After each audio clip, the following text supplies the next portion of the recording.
एक बार की बात है, शहर से बहुत दूर एक छोटा सा गांव बसा था। उस गांव में रहने वाले लोग खेती करके अपना जीवन यापन किया करते थे, लेकिन उस गांव की सबसे बड़ी समस्या थी पानी की। उस गांव के आसपास ना कोई कुआं था और ना ही तालाब, जिससे उस गांव में रहने वाले किसानों को हमेशा बारिश के पानी पर निर्भर रहना पड़ता था। जब वर्षा होती थी तो किसानों के खेतों की सिंचाई होती थी।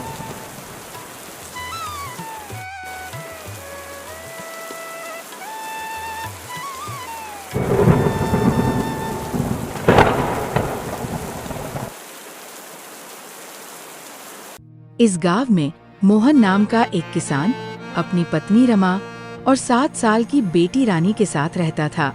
मोहन बहुत ही मेहनती किसान था। वो सुबह सुबह ही खेतों में खेती करने के लिए चला जाया करता था और खेतों का सारा काम निपटाकर शाम के समय घर आया करता था। मोहन की मेहनत की वजह से उसकी फसल काफी अच्छी होती थी और अच्छे फसल होने के कारण उसकी फसल काफी अच्छे दामों में बिक जाया करती थी। रमा, मैं खेतों पर जा रहा हूँ, वहीं पर खाना खा लूंगा, तुम मेरा खाना बांध दो। हाँ जी, मैंने आपका खाना पहले ही बांध कर रखा है। ये लीजिए आपका खाना, और शाम को आते वक्त जरा हरिया की दुकान से थोड़ा राशन लेते आना। ठीक है, मैं लेते आऊंगा। मोहन अपने खेतों पर चला जाता है और खूब मेहनत से काम करता है।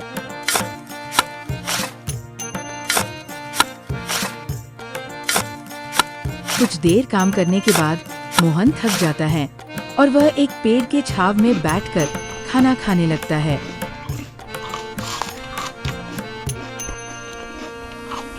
और खाना खाने के बाद वह थोड़ी देर के लिए विश्राम करता है। तभी मोहन की आंख लग जाती है और वह एक सपना देखता है कि इस बार उसके गांव में वर्षा नहीं हुई और सभी किसानों की फसल वर्षा नहीं होने की वजह से उपज नहीं पाई।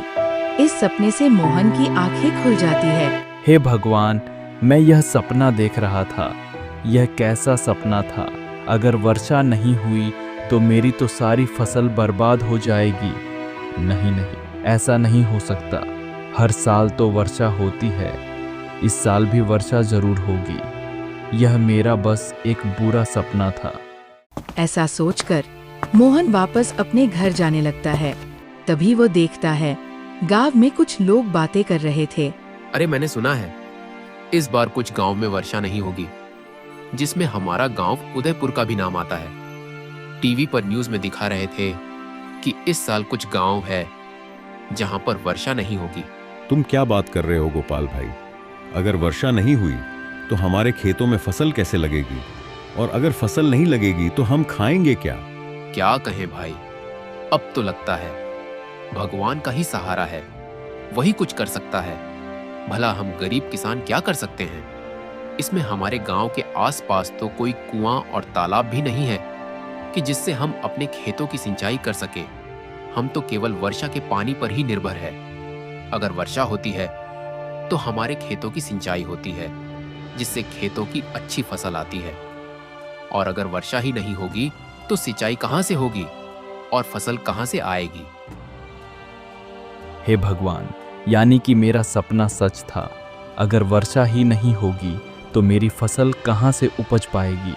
नहीं नहीं, ऐसा नहीं हो सकता। मुझे कुछ ना कुछ तो सोचना ही होगा। अगर फसल ही नहीं होगी तो हम खाएंगे क्या? एकमात्र फसल ही तो हमारा सहारा है, जिससे हमारा जीवन यापन होता है। और अगर वही नहीं उपजी तो हमारे पास तो और कुछ नहीं है फसलों के सिवा।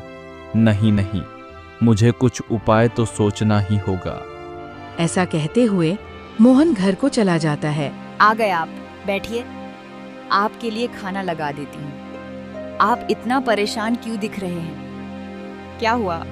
रमा, गांव के लोगों का कहना है कि इस बार कुछ गांव में वर्षा नहीं होगी, जिसमें हमारा गांव भी आता है। इस बार गांव में अकाल पड़ने की संभावना है। अगर ऐसा हुआ तो हमारी फसल उपज ही नहीं पाएगी, और फसल नहीं हुई तो हम खाएंगे क्या? अजी, ये तो बहुत बड़ी समस्या है। अब हम क्या करेंगे? वही तो मैं सोच रहा हूँ, कुछ न कुछ तो करना ही होगा। हाँ ठीक है, हम कुछ न कुछ सोच लेंगे, पहले आप खाना खा लीजिए। मोहन का परिवार एक साथ बैठकर खाना खाते हैं और खाना खाने के बाद सभी सो जाते हैं, मगर मोहन की मानो जैसे नींद ही उड़ गई थी। सारी रात वो यही सोचता रहता है कि अगर वर्षा नहीं हुई तो फसल का क्या होगा। नहीं, मैं ऐसे नहीं होने दूंगा। मेरी फसल बर्बाद नहीं होगी। मैं जरूर फसल लगाऊंगा, और वर्षा नहीं हुई तो क्या हुआ, कुछ न कुछ तो उपाय मैं जरूर निकाल लूंगा। मोहन ऐसा सोच ही रहा था कि तभी मोहन का ध्यान गोपाल की बातों पर जाता है। क्या कहें भाई, अब तो लगता है भगवान का ही सहारा है, वही कुछ कर सकता है। भला हम गरीब किसान क्या कर सकते हैं? इसमें हमारे गांव के आसपास तो कोई कुआं और तालाब भी नहीं है कि जिससे हम अपने खेतों की सिंचाई कर सके। मोहन को एक उपाय सूझता है। हाँ, यही सही रहेगा। मुझे गांव के कुछ और लोगों की सहायता चाहिए होगी। अगर वह मेरी मदद करेंगे तो यह काम जरूर सफल हो जाएगा। सबसे पहले मुझे गांव के मुखिया जी से बात करनी होगी। हाँ, सुबह होते ही इस बारे में मैं मुखिया जी से बात करूंगा।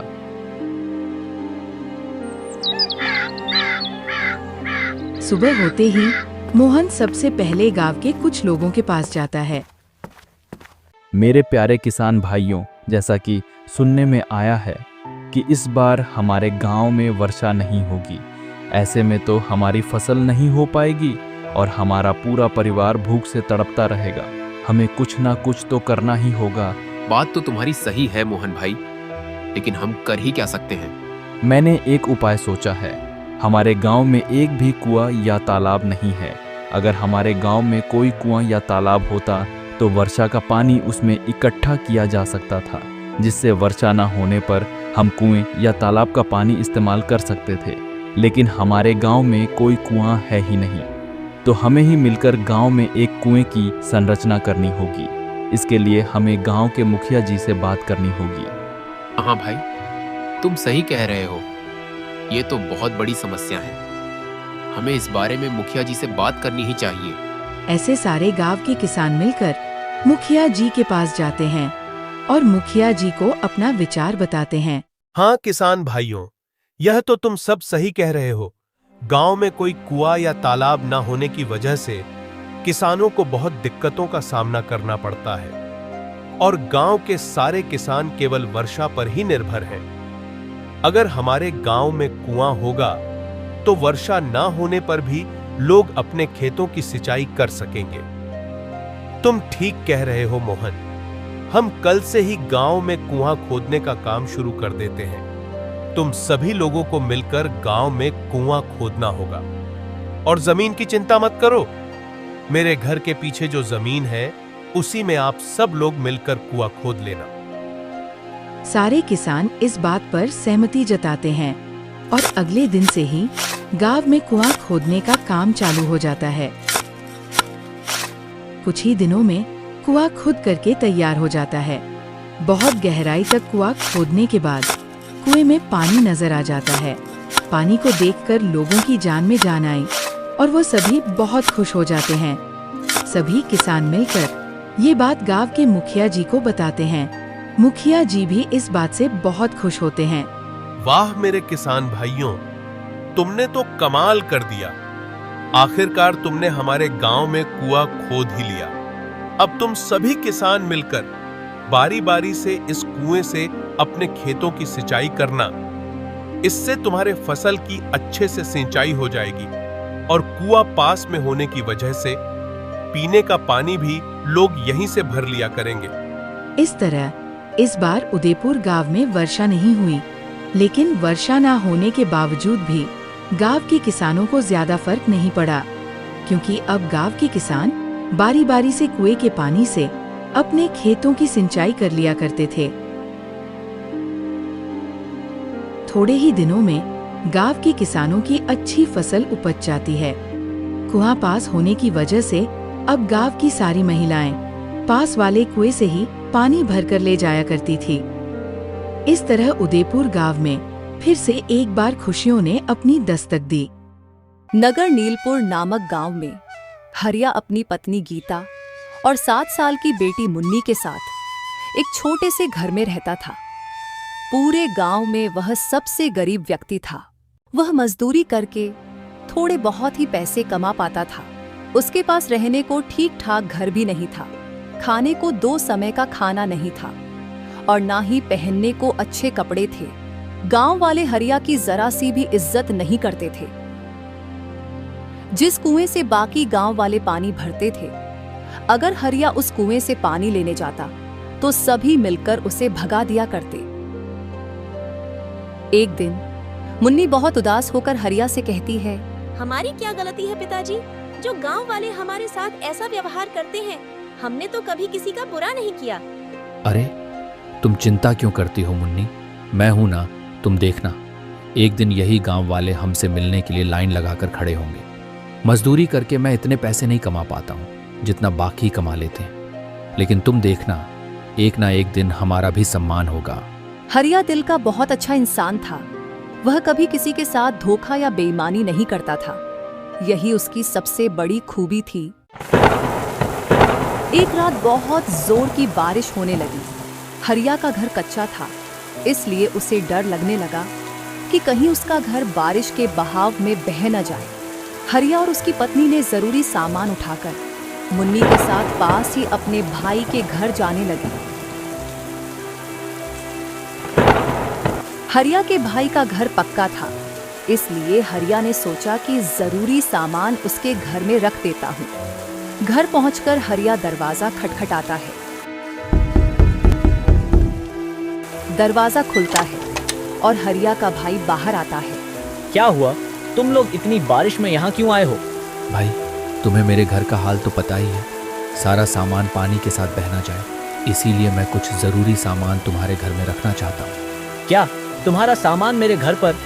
नहीं नहीं, मेरी पत्नी बहुत गुस्सा करेगी, मैं नहीं रख सकता तुम्हारा सामान, अब तुम यहाँ से जाओ। हरिया का भाई गुस्से में दरवाजा बंद करके अंदर चला गया। हरिया दुखी होकर बेटी और पत्नी को लेकर घर आ गया। बारिश बहुत जोर से हो रही थी, इसलिए हरिया और उसकी पत्नी अपने सामान और घर की रखवाली करने के लिए पूरी रात जागते रहे। मुन्नी भी उनके साथ पूरी रात जागती रही।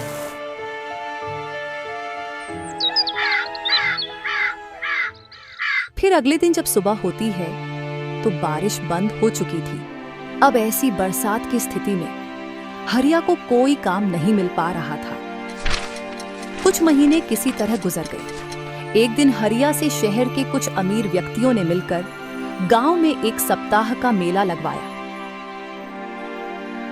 सभी अमीर व्यापारी अपनी अपनी मोटर गाड़ियों में गांव का मेला देखने आए। एक व्यापारी अपनी गाड़ी से गांव की ओर आ रहा था कि अचानक जोर जोर से बारिश होने लगी। उस व्यापारी की गाड़ी कीचड़ में फंस गई। उसने बहुत कोशिश की, लेकिन उसकी गाड़ी कीचड़ से नहीं निकल पा रही थी। बारिश बहुत तेज हो रही थी। गांव के कुछ लोग वहां से गुजर रहे थे तो व्यापारी ने उनसे मदद मांगी, लेकिन इतनी जोरदार बारिश में कोई उसकी मदद करने को तैयार नहीं था। लगातार बारिश हो रही थी। व्यापारी सभी को आवाज देकर बुला रहा था, पर सभी उसकी मदद करने से इनकार कर रहे थे। हरिया सभी जगह से काम मांगकर निराश होकर वापस घर लौट रहा था। तभी उसने देखा कि एक गाड़ी कीचड़ में फंसी हुई है। उसे मुसीबत में देखकर हरिया गाड़ी के पास आया। क्या हुआ साहब, मैं आपकी गाड़ी कीचड़ से निकालने में कुछ मदद कर सकता हूँ क्या? हाँ भाई, मैं कब से मदद के लिए पुकार रहा हूँ, लेकिन कोई तैयार ही नहीं। ऊपर से ये भारी बारिश परेशानी बढ़ा रही है। अच्छा ठीक है साहब, आप गाड़ी में बैठो और मैं गाड़ी को धक्का लगाता हूँ। हरिया अपनी पूरी ताकत लगाकर धक्का लगाता है तो वह गाड़ी कीचड़ से निकल जाती है। गाड़ी कुछ दूरी तक गई। हरिया खड़ा उसे देख रहा था कि तभी अचानक से गाड़ी रुक जाती है और वह आदमी उतरकर हरिया के पास आता है। धन्यवाद दोस्त, तुम कौन हो? मेरा नाम अरुण है, मैं शहर में व्यापार करता हूँ। जी मेरा नाम हरिया है और मैं कई सालों से यहीं रह रहा हूँ। अच्छा, वैसे तुम बहुत अच्छे इंसान हो। पिछले आधे घंटे से मैं यहीं फंसा हुआ था, किसी ने मेरी मदद नहीं की, फिर तुमने मेरी मदद की, तब जाकर मेरी गाड़ी इस कीचड़ से निकल पाई है। जी कोई बात नहीं, किसी की मदद करना तो हमारा फर्ज है। फिर हरिया वहां से जाने लगा। रुको दोस्त, मुझे अपने घर नहीं ले जाओगे? नहीं साहब, मुझ जैसे गरीब के घर जाकर आप क्या करोगे? मेरे घर में चारों ओर पानी ही पानी भरा है। आप मेला देखने जाइए, मैं घर जाता हूँ। अब तो मैं एक बार तुम्हारे घर चलकर ही रहूंगा। जी अब आप इतना कह रहे हैं तो चलिए। हरिया अरुण को अपने घर लेकर जाता है। हरिया की पत्नी और उसकी बेटी मुन्नी पानी से बचकर एक और चारपाई पर बैठे थे।